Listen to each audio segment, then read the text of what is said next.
भारत की तरह ही दुनिया के कई कोनों में आदिवासियों की अनेक प्रजातियां रहती हैं, जो आज भी हजारों साल पुरानी परंपरा का पालन करते हैं, जो जंगलों में छोटे बड़े कबीलों में अपनी अपनी अलग परंपरा के अनुसार जिंदगी गुजारते हैं। इनमें से कुछ बेहद खतरनाक होते हैं। इन्हीं में से एक है इथोपिया की खुखार मुर्सी जनजाति। इसके लोगों के लिए किसी की हत्या करना मर्दानगी की निशानी होती है। मुर्सी जनजाति के लोग महिलाओं को बुरी नजर से बचाने के लिए बॉडी मॉडिफिकेशन प्रक्रिया को अपनाते हैं। इसके तहत 15 साल के आयु की हो जाने के बाद लड़की की माँ कबीले की दूसरी महिलाओं के साथ मिलकर अपनी लड़कियों के निचले होठ में लकड़ी या मिट्टी की डिश पहना देते हैं, जो पूरी जिंदगी उनके होठ से लगी रहती है। यह प्रथा इसलिए अस्तित्व में आई क्योंकि पुराने समय में पुरुषों को गुलाम बनाकर उनसे मजदूरी करवाई जाती थी और औरतों को गुलाम बनाकर यौन शोषण किया जाता था। लोगों की गंदी नजरों से बचाने के लिए महिलाएं खुद को बदसूरत बना लेती हैं। इसके लिए इनके मुंह के दांत भी टूट जाते हैं। प्लेट के कारण इनके होठ काफी लटक जाते हैं, जिससे उनकी खूबसूरती कम हो जाती है। मुर्सी जनजाति गुलामी से बचने के लिए शुरू किए गए इन तरीकों को परंपरा बना चुकी है। विवाह के बाद ये महिलाएं अपने गले में पट्टा बांध लेती हैं। मुर्सी समुदाय की कुल आबादी करीबन 10,000 है। दुनिया में मुर्सी जनजाति के लोगों को सबसे ज्यादा खतरनाक माना जाता है, क्योंकि मुर्सी का सिर्फ यही मानना है कि किसी दूसरे को बगैर मारे जिंदा रहने का कोई मतलब नहीं है। मुर्सी जनजाति के लोगों ने सैकड़ों लोगों की जान ले ली है, जो इनकी इजाजत के बगैर इनके क्षेत्र या समुदाय की तरफ चले आते हैं। इस जनजाति की हिंसक प्रवृत्ति को देखते हुए इथोपिया की सरकार ने इनसे संपर्क करने पर प्रतिबंध लगा रखा है। जब कभी कोई विदेशी या राष्ट्र प्रमुख में सरकारी मेहमान के तौर पर इथोपिया में आकर मुर्सी जनजाति को देखने की इच्छा प्रकट करता है, तो इथोपिया की सरकार उन्हें इथोपिया गार्ड की सुरक्षा के घेरे में लेकर क्षेत्र का दौरा कराती है, ताकि इन पर कोई हमला न हो पाए। यूँ तो आदिवासी जनजातियों में गायों की काफी अहमियत होती है, लेकिन मुर्सी जनजाति के लोगों में एक अजीब ही रिवाज होते हैं। मुर्सी जनजाति के लोग AK-47 के पुराने मॉडल को 8 से 10 गाय के बदले खरीदते हैं, जबकि इसका नया मॉडल 30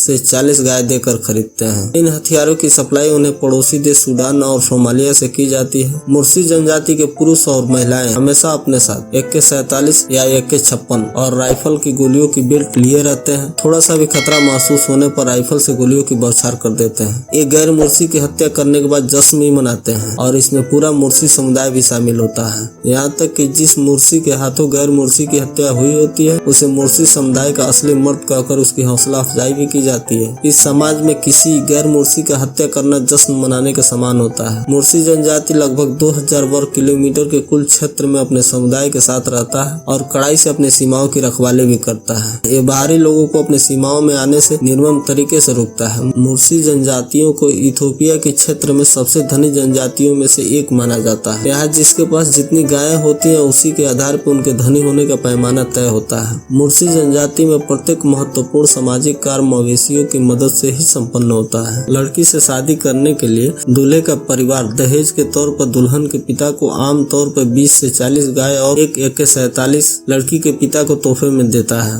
यही कारण है कि यहाँ जन्म से ही लड़कियों को परिवार की भलाई की एक अच्छी गारंटी मानी जाती है। मुर्सी जनजाति में युवा लड़की पाने के लिए खूनी खेल का आयोजन करते हैं, जिसमें युवा जितने हिंसक तरीके से अपने सामने वाले प्रतिद्वंदी पर विजय प्राप्त करता है, उसे उतना ही श्रेष्ठ और बहादुर मूर्छित घोषित किया जाता है और उसके साथ ही लड़की की शादी की जाती है। मुर्सी जनजाति की महिलाएं भी कड़ी मेहनत करती हैं। उन पर घर बनाने, बच्चों की देखभाल करने, भोजन को तैयार करने और पास की नदी से पानी लाने की जिम्मेदारी होती है। मुर्सी पुरुष गायों को चराने और गांव की रखवाली करते हैं। आदिवासी संघर्षों के मामले में गांव की सुरक्षा भी पुरुषों के पास होती है। कम उम्र की लड़कियां अपने जीवन को व्यवस्थित करने में माताओं की मदद करती हैं और लड़के हथियारों का उपयोग करना सीखते हैं। मुर्सी का मुख्य भोजन सूखा दलिया है, जिसे कद्दूकस, मक्का या शरबत से बनाया जाता है। कभी कभी दूध और पशु के खून को भी इसमें प्रयोग किया जाता है। मुर्सी समुदाय में मांस व्यावहारिक रूप से नहीं खाया जाता। इसे केवल प्रमुख छुट्टियों और त्योहारों पर ही खाया जाता है। उनके पारंपरिक कपड़े हमेशा बकरी के खाल के होते हैं। मुर्सी के महिलाओं को अभी भी चमड़े के कपड़े का प्रयोग करते हुए देखा जाता है।